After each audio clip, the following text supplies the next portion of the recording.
My name is Joel. I'm the operator at Heritage Ranch in Red Deer, Alberta, in the Westlake Grill. I've got some good information for you today. I've been on over probably 4,000 date nights in one way or another. I should say I've hosted more than 4,000 date nights. And sometimes I'm driving the carriage, sometimes I'm hosting in the restaurant, and sometimes I'm serving at a table on rare occasions, checking in on customers and guests and that sort of thing. So what we do is offer a carriage ride, a 1-hour carriage ride. They come back to the ranch, they have a bottle of wine, a box of chocolates, a long stem rose, and it's all in the end of a 5-course dinner, which we serve over kind of a 2-hour period. So your whole date night is about 3 hours. So we've had the opportunity to observe couples in a variety of situations in this adventure.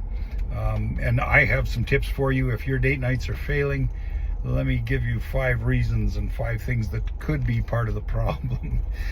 Number 1, I think what I've noticed more than anything else is just be yourself. When you're on a date night, be yourself. You know, there's 2 dangers. One is that you're overconfident, and one is that you're over humble. And really what people like is just to be around people that are comfortable. If you are somebody who is very comfortable in your own, in your own environment, and that's a demonstration of confidence. You're not making anybody feel less important than you, and yet you're not over puffing up your own importance. On the other side, if you're over humble,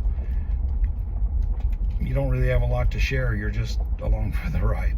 So I think that's important. I think also being respectful.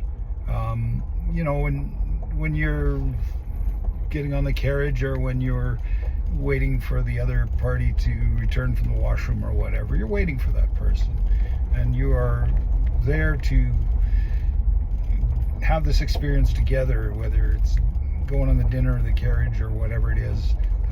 Or whatever experience you're going through, it is something that you're doing together, and just remember that. And then treat each other with respect. I don't have any good examples of that, but I know that's a big part of it. And if you're interested in the other person and the person you're with, that's going to make a big difference as well.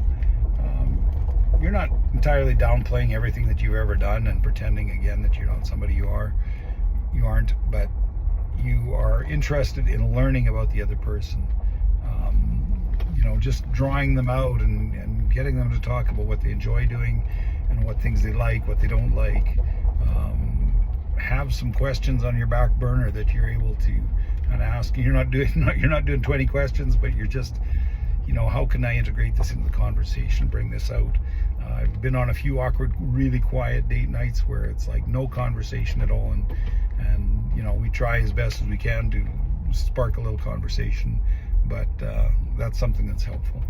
I think the other thing that I would say in general is just have a plan for your evening. Just going out, doing this, going to the bar, whatever it is. You don't really have a plan for the evening. It's just we're going to go there and drink, or we're going to do this trail ride, and then we'll figure out what to do after that. Just have some kind of you put some thought into this evening. It's a special night. The 2 of you are going out, and you are just going to have some fun together. The final piece, the 5th piece that I would say, for crying out loud, don't complain on your date nights. if something isn't right with whatever, it's just send a letter to the manager after the fact, or find some way of communicating with somebody that things aren't quite the way that I had hoped they would be, and but in the moment, don't ruin the evening for the other party. Sometimes the other party doesn't even know there's a problem.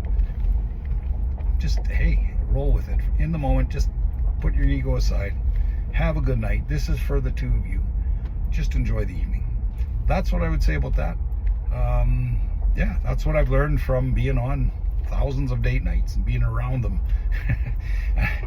I just encourage you to just make time for yourself, for your spouse, for your loved one, for your significant other. Just spend time together. It's so important. Yeah, I don't know what else to say about that other than we'll maybe see you here sometime. Cheers.